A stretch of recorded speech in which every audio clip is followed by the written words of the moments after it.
kule Sudan Kusini kwa sababu ya haya hapa.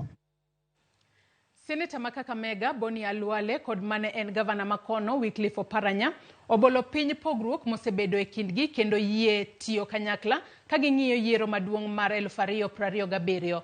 Jotelogo makinde mokalo ne opiem e laro kom gavana Kakamega oyiere mar tiyo kanyakla ka Oparanya okoni obiro siro Khalwale e laro kom gavana e higa mar 2027.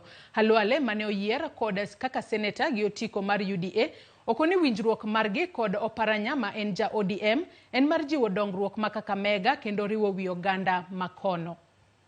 In politics, there is no permanent enemy and permanent friends. What is important is interest.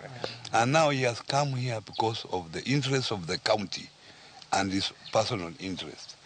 He has officially come to announce that he wants to stand for governorship 2027 and is of course seeking for my support as a senior member of this community.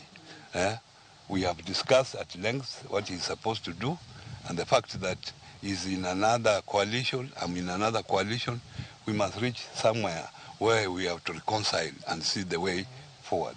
My community, they've asked me to come and ask Governor Oparanya for his support, and we have also assured him that within my community of Idaho and Isoha, and the influence, however little I have outside my community to extend to the entire county, we have invited Governor Oparanya to stand tall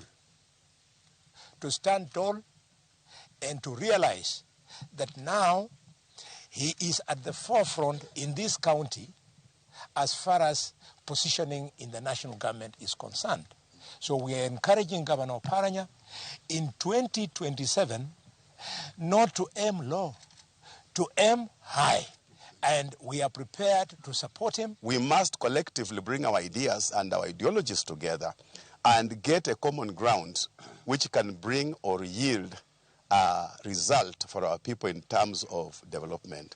Therefore, I support our leaders to talk to each other, to reason together, irrespective of the political divide. Oganda mapacho ka okwa mondo